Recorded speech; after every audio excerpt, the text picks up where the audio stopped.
Greetings, travelers.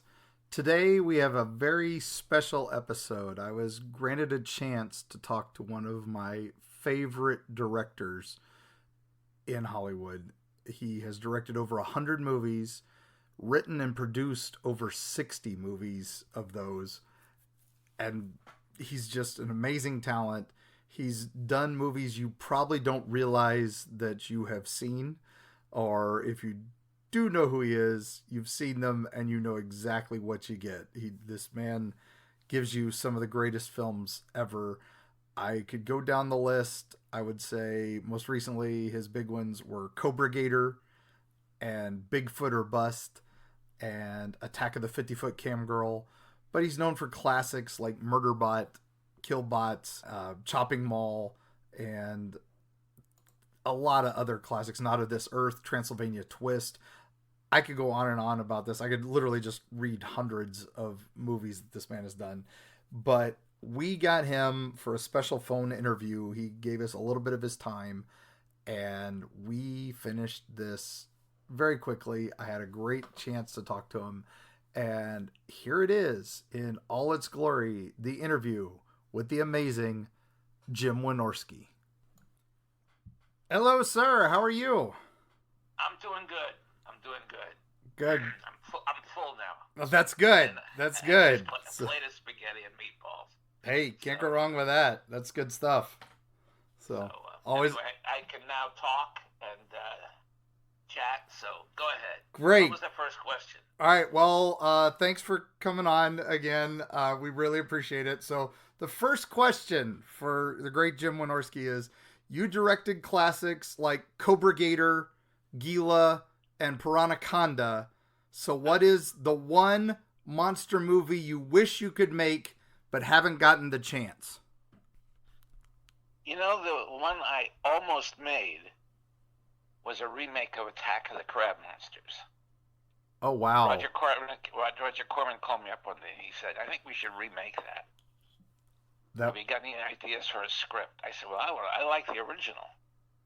And he said, that's fine, but let's update it a little bit.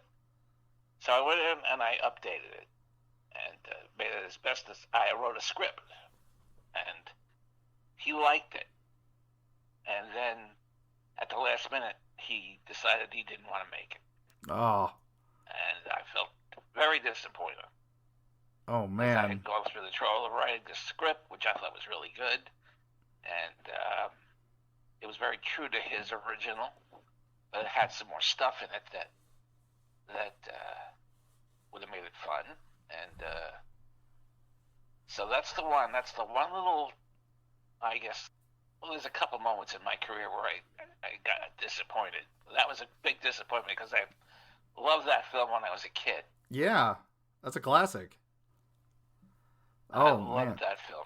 And I said, oh my God, I get to remake that film. And, the one that got away.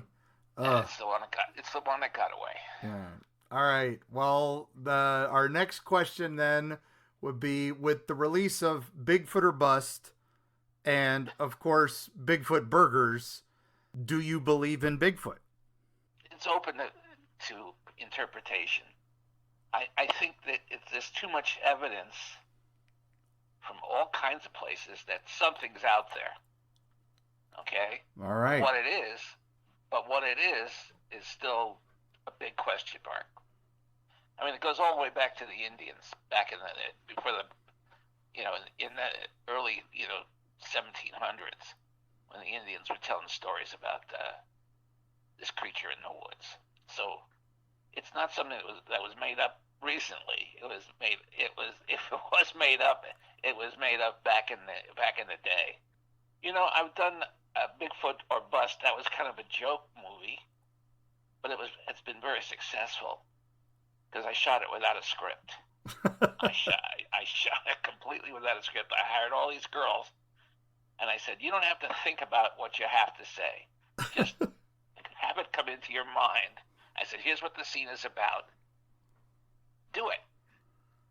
So sometimes we would do it, and it wouldn't come out right. Oh. And I said, let's just take it back to the beginning and start again. And they would. And, these girls are, smart, creative, and they were much better off without the script than with a script. And I originally had planned to do it as like kind of a nudie cutie type movie, but when it was all done, I showed it to a couple of distribs, and they said, "Take the nudity out. It's too good. I could sell it more without the nudity." So I took the nudity out, made a reference to it. I don't know if you've seen it, but yeah, I have. It's a guilty pleasure. I love it. I even appear in it myself, saying, "I'm sick of this nudity." I get pied in the face, but it was something I thought, okay, let's see what happens here. So I cut the nudity and released it, and it's done nothing but make money. That's great. That's what it's all about. It's all over the place. People who've seen it, people have talked about it, and I just bought that $160 suit that you can buy on Amazon and put somebody in it. Yeah. Okay, it's a pretty good looking suit, and it was all about the girls, doing their thing, and I forget. I took the liberty of hiring girls that were all over 50. Yeah. I said, I'm going to just make a ode to the girls of the 80s. Yeah. So I hired all these good-looking girls. I mean, they're all over 50, but they're all hot. Classic beauties. And I said, this, I was advised against it by my DP. Said, "What are you hiring these older women for?" And I said, "Because I want to." So we made it, and nobody has complained about it at all. No. I've gotten nice reviews. The only bad review I got was on YouTube. I think some bastard said how bad it was on YouTube. Oh. But I laughed because I figured, who's this guy? Yeah, I mean, when you get that movie, you know what you're getting, and it's awesome. So yeah, delivers. It says right on the cover. It says the best Bigfoot movie ever made. It delivers. It delivers a lot of good-looking women. Someday I'll put the nudity back, release it again. I was saying, we get the Wynorski cut. Is that what we're gonna get? Yeah, there is a Wynorski cut. So that's the Bigfoot discussion. All right, okay? that works. I do believe there's something out there. I don't know what it is, but it's just there's too much evidence to the point where it can't. It's got to be something. Yep. And somebody's going to find a body one of these days, and that will be it. That's exactly what we say. It's just stuff we don't understand yet. Okay. Our next question. Transylvania Twist, Return of Swamp Thing are horror comedy classics. So what do you look for when you're trying to balance those two genres? First of all, I have put humor into every movie I've ever made except for one. I specifically try to put laughs into everything I make. The only thing that time I did not do that was when I made Edgar Allan Poe's Haunting of Morella. Oh, yeah. For Roger Corman. He says, he says, I understand your point of view all the time in all the films we've done, but try to keep it serious. And I said, okay, I'll keep it serious. And I went for that. I went for that kind of like brooding Poe type, Lovecraftian feel. Yeah. And I said, I'm not going to submit to any humor on this thing. Because usually I find something humorous I can put in, but in that film I stayed completely away from laughs. And it worked. But, you take a film like, Not of This Earth. Yeah. Big Bad Mama 2, Deathstalker 2. Hey. Chopping Mall. All those movies have humor in them. Oh, yeah. I can't make movies without humor. It comes naturally to me. And if I see something on the set that I think is funny, I keep it. Good. Well, that's why we love you. That's what we live for. And bottom line is, humor endears you to your audience.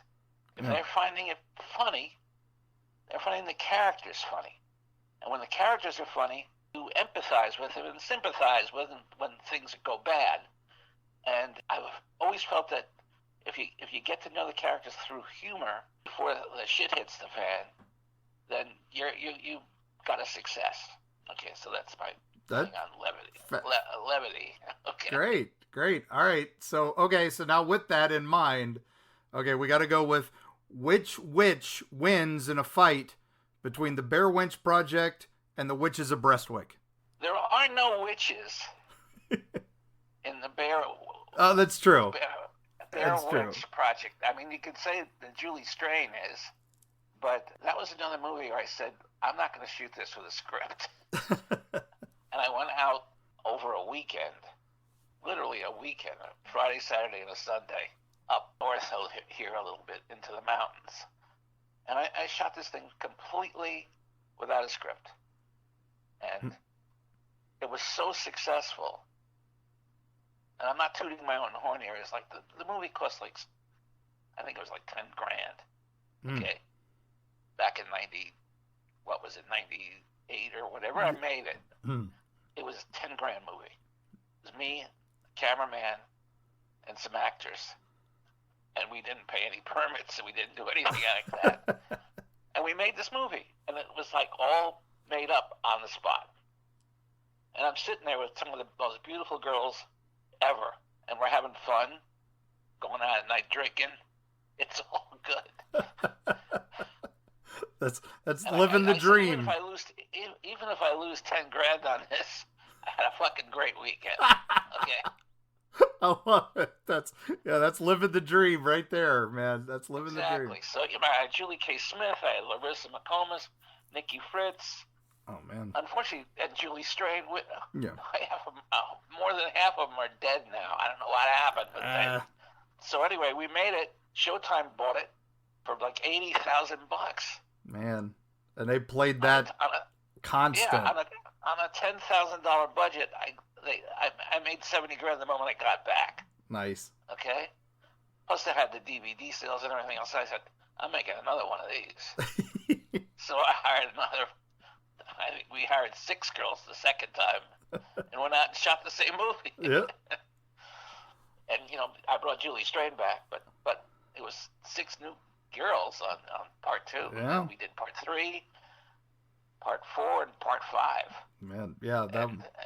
And I said, okay, that's it. I can't squeeze another drop out of this premise anymore. So yeah, we talked to the guy who directed or produced the Saw movies, and he was like, "Yeah, when we're done beating this dead horse, but we're gonna beat it until it stops giving us cash." Well, I did 5 of them, and each time I went out with, one night we had these twins, for God's sake, and it was like that was in part 5, I think.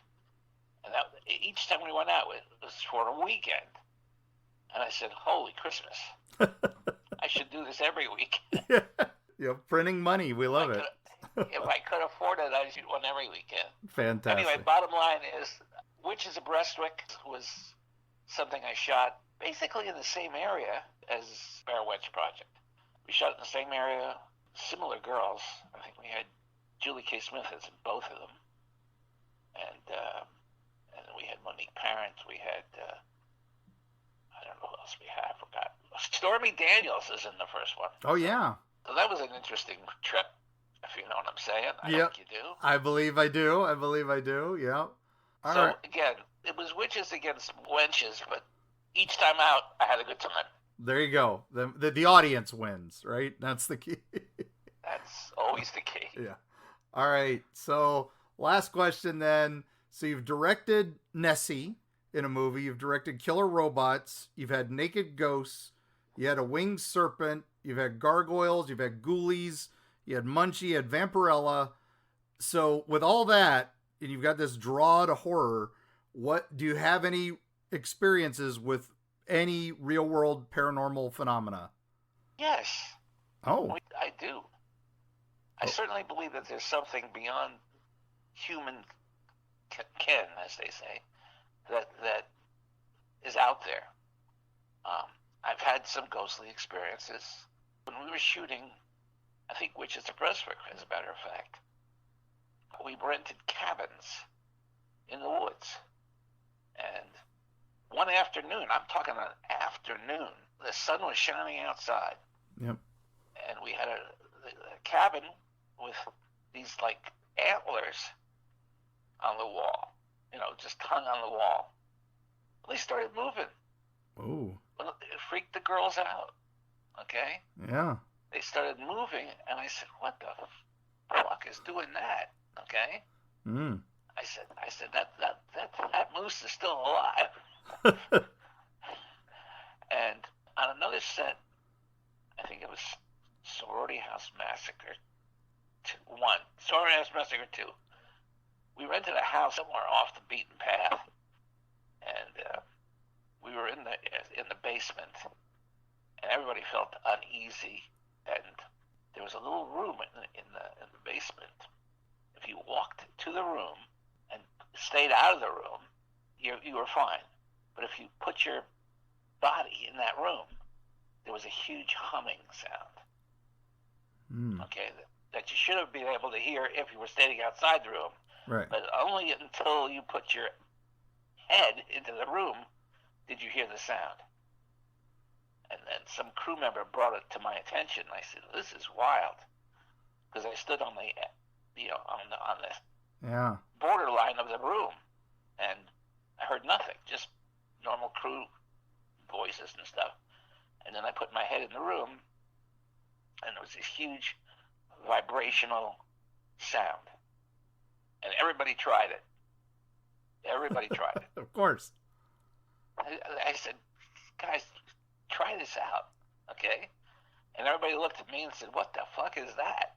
Okay? And so I said, "Let's get this scene done and get the hell out of here, okay?" Nice.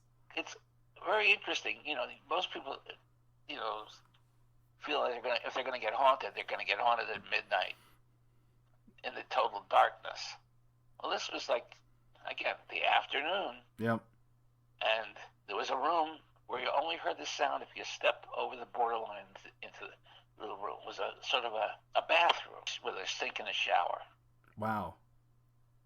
And there was no explanation for that.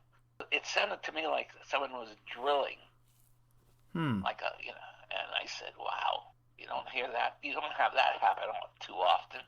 Wow. So we got out of there.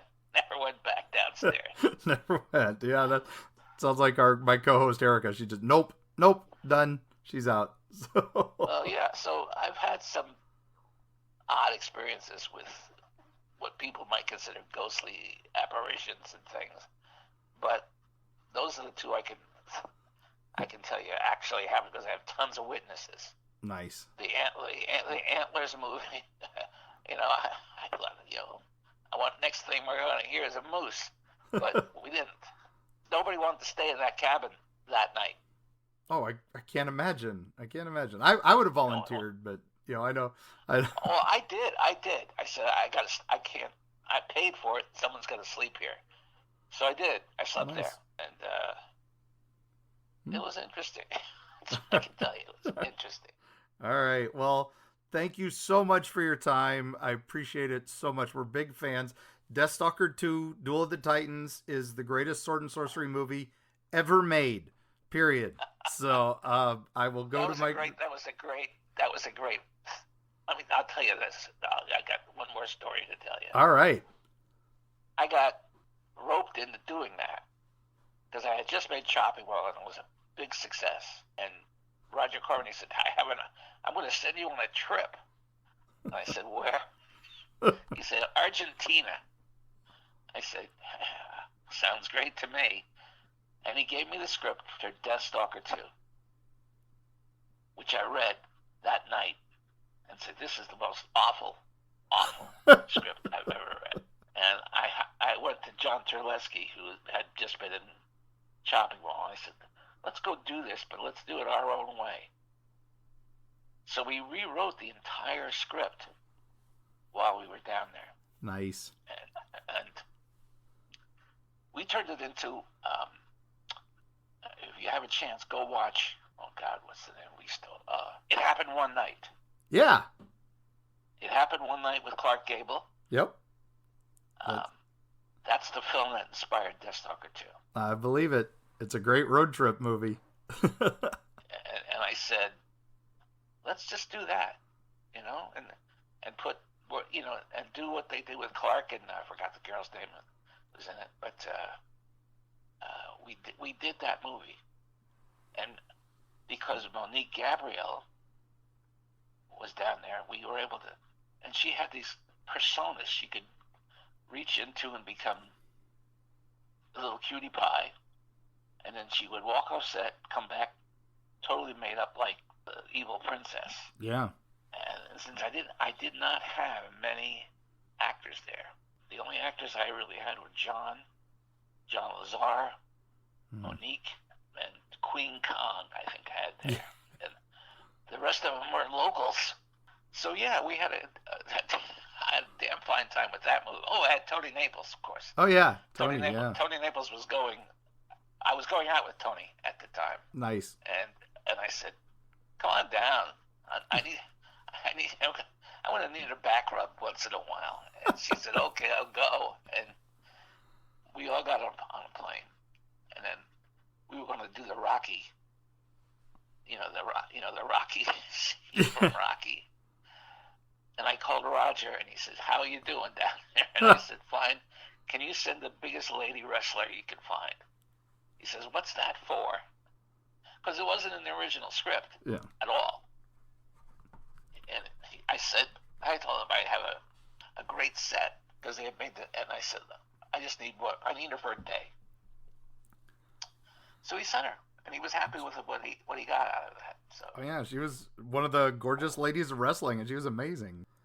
Yeah, she passed away relatively recently. But, she was a nice lady off screen. So yeah, each one of these movies I've made has some good stories usually. So I'm glad you asked the question. I'm glad you like Deathstalker too. I introduce all my friends to it. It's my gateway drug to sword and sorcery movies. Well, it's not. I don't think it's a sword and sorcery movie. I look at it as it happened one night. Yeah. So, all right. But I guess you could say there are swords, and there is sorcery. There is sorcery. It's the classic. It fits all the tropes. I grew up on Edgar Rice Burroughs and Robert E. Howard, so this is my guilty pleasure movie. We went over the top. We had the wishing where you throw money in to talk to people. So good. Like a payphone. It was so great. Just so many fun little. The whole zombie scene is, and then of course you have a blooper reel like Cannonball Run at the end. Man, it's epic. I love it. Oh yeah, we had tons of bloopers on that show. I just put my favorites on at the end, but there were others. I think I have a list of VHS of all of them somewhere. Nice. All right. But another Wynorski cut. I'm glad you like it. It's a favorite of mine. Oh, great. Well, you're all classics, and looking forward to your next. What are you working on next, if you don't mind? I am going to be in July. I'm remaking Catwoman of the Moon. Oh wow, that's a classic. 53. Yeah. Sonny Tubbs. So Victor Jory. So I'm gonna remake that in July. Fantastic. But I'm gonna make it my version. Nice. Okay. All right, we're in. It's gonna have very little to do with the one from 53. So, well, count my pre-order down. It's gonna be fully loaded with hot babes. All right, I'm in. My pre-order is in right now. So. Look for that, and if this shows up on some podcast, this will be on Eerie Travels. Just send me a link. Oh yeah, okay? Glad to. Yeah, we'll put you out there. Feel free to edit anything out. I don't care. All right. Okay. No, we appreciate your time, and it will go out live and unexpurgated there when we do it. So. Okay. Well, listen. Thank you very much, Mark. All right. And I'll be looking for that thing to show up. Yeah, I'll send you the link, and then anytime you want to come on, open invitation, sir. All right. Okay. Thank you. Thank you. Have a good one. Bye. Bye. Well, travelers, I guess you got to see what Mark did without me. We couldn't figure out a time that worked for everybody. So excuse me, this is me talking since you just spent the last half an hour talking. To somebody who created so many movies that I think people probably feel are truly iconic, right? I think so. I know you do. You totally fanboyed and stole the interview, but Well, I Death think Stalker it's amazing. 2. That's all I'm What? saying. Death Stalker 2. Oh my God. I think, the Bear Wench project Yeah. that has several parts. I love that Yeah. one has several parts. And the Witches of Breastwick. Yep. He just So described why he made all icon- those and how he made all those. It's great. iconic horror late night Skinamax kind of TV, right? Yeah. What But you're was the getting with a interview Jim fun? Wynorski. Did you have a good time? Oh man, he was amazing. And the fact that he gave us that whole backstory on Deathstalker 2, why it's so great compared to the script he was given and all this other stuff. I can imagine poor Roger Corman going, what? Why do you need a wrestler sent out to Argentina this weekend? You know, the biggest lady wrestler that I can find. What?